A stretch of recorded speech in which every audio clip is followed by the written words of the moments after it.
Chef Rick Tremonto has received worldwide acclaim for his diverse and creative cooking style.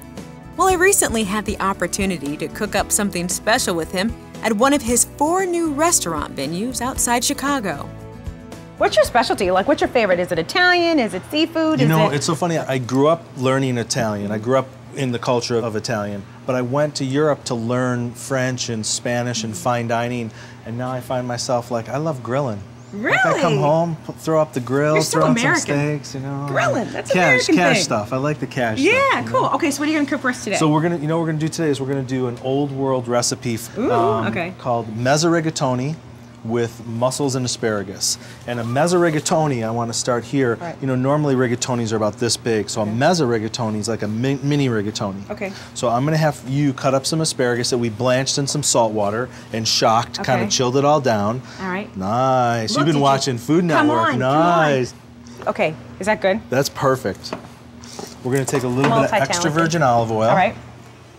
We're gonna throw it in the pan and be generous. Don't be shy with the olive oil. And olive oil is great because it's also heart healthy. Did you know that? It is heart healthy. Loved it. So, hot pan. We're gonna throw a couple tablespoons of onion in there. I love that. Hear that? I love Just that. for television. A little bit of garlic, about a tablespoon of garlic. We're gonna. You like garlic, right? I love garlic. Nice. See, 30 years to do that. I know. Come on. Come on. So we're going to sweat that. Sweating that means we're going to kind of slowly pull out the juices and all the flavors of the onion. We're also going to throw a little bit of red crushed chili pepper in there, just to spice it up a little. Yeah, I love the spice. And all the oils from that chili is going to kind of start to bleed out of that. Okay. Then I got these beautiful Prince Edward Island mussels, which are fantastic. Yes. Yeah, we're going to throw those right in there. This is fascinating because this is something that I don't know.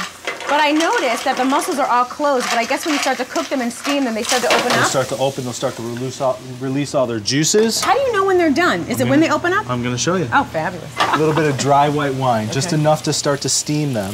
Hear that? Nice, huh? And now they're going to start to steam. All those juices are going to start to kind of come together. We're going to throw a little lid on top. While that's steaming, we're going to come over here, we're going to start to cook our rigatoni. I got salted water going, about a ½ pound of rigatonis in there that are going to start to cook. And the mistake that I think people make all the time is, how do you know when your pasta is done? How do you know when it's al dente? Well, did you know I was Italian? You're beautiful Italian. Perfect Italian. That's the only Italian word I know. Here's the thing. Okay. My mom used to throw it against the wall and see if it sticks. No. But you can't do that. She used to bite it. Yeah. And if you see that little, see how it's perfect? See that right there? See how it's a little bit white in there? Yeah. Taste. That's perfect al dente. It's got that perfect little pull to it. Perfect, right?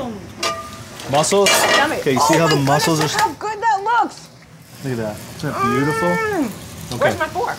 Okay, we're getting there. We're getting there. We're getting there. I'm ahead of the game. You're the cook, I'm the eater. We're going to toss these mussels around. We're going to throw in the asparagus that you cut up. Oh my goodness. And you know what the other thing is right now is it's, everything's in season. Everything's starting to explode in season. So those are going. And I love citrus. I love to cook with citrus. So I'm going to throw a little bit of lemon in there for some acid, and I'm going to throw a little bit of orange in there for a little bit of sweetness. Very heart healthy.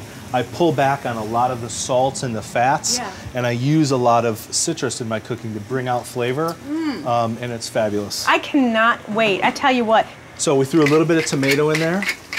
And you know, one of the things that my mom always taught me was it's all about presentation and color, because you eat also with your eyes, not just with your mouth. So I know she got the greens and the reds and the garlic. So we got our pasta in there, beautiful. When you're cooking and you're using some pasta water and it's really seasoned and it's got some starch and some oil. Do you season the water? I put a little salt and pepper in, I put a little oil in, because I use the water almost as part of my sauce. Watch, right? Nice. And we're also gonna add a little bit of chicken stock, just again to coat the pasta, and a little bit more sauce. Now I'm curious. Obviously it is okay to mix the different stocks. So if it's chicken stock but with a seafood, that's okay? Oh, you don't need like a vegetable stock and a seafood stock?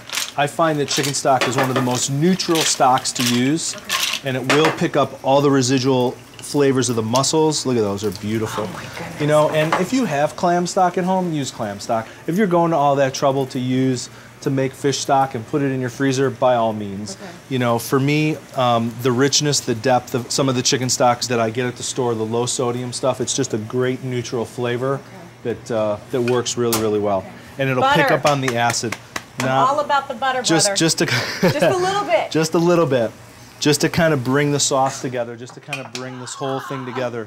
You're making me happy, Rick. You're making me very happy. It's all good. We're gonna just steam this for just another second. Okay. I always wonder this. When you're at home, yes, and you've cooked all day, do you just say, let me bust out a peanut butter and jelly sandwich? Or even with your peanut butter and jelly sandwich, is presentation, we got a little parsley on the side? You know what it is I'm a tuna fish sandwich. Are you really? I travel all over the world, like I'm sure you do. There's two things that I judge on, BLTs and then tuna fish sandwiches. You know, I love tuna fish sandwiches, right? Toasted tuna fish sandwich, some potato chips, right? Isn't that funny? I love that. Like... Hey, simple, simple. Okay, here we go. Oh my goodness. Nice. Smell. Nice, oh, my Lord. Okay. Little things make me happy. This is a big thing, and I'm thrilled. As they should. Oh my goodness. As they should. And the asparagus and all the mussels. And again, all the juice of the mussels. And you see how the butter kind of brought that sauce together? Goodness. Incredible. You know what's so pathetic is I'm sitting there looking, and you do everything with such ease that I'm so confident. I'm like, I could so do this at home. But I know it would not look have this beautiful taste. I don't believe you. I bet you do great at home. I do all right. Look at that. Oh, nice. Looks phenomenal. Now, we're going to just do a little bit of olive oil to finish. And a little bit more basil.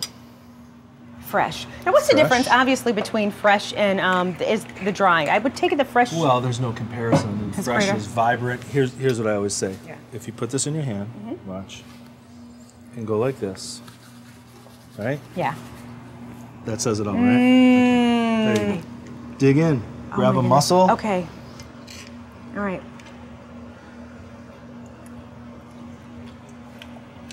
I know you're married, but I could so kiss you right now. She'll get over it. I know. Oh my goodness. I love this. Okay, now, just out of curiosity. Yes. How do you determine what you're going to cook?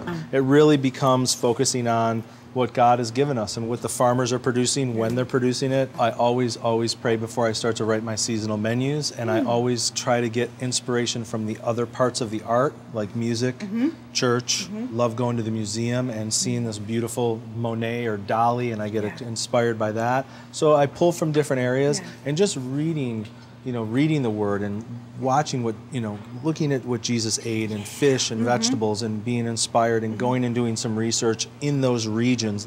Why do you think people have such a taking to your cooking, to your presentation, to your style? What is it? I think it's honest cooking. Everything needs to be in balance, but full of flavor, like lots of concentrated flavors, and they can trust that it's going to be the real deal. That's what it's about. Well, I vouch, it is the real deal. Brother Man is the bomb. High five. All right. All right, thank you so much. Thanks, Dad.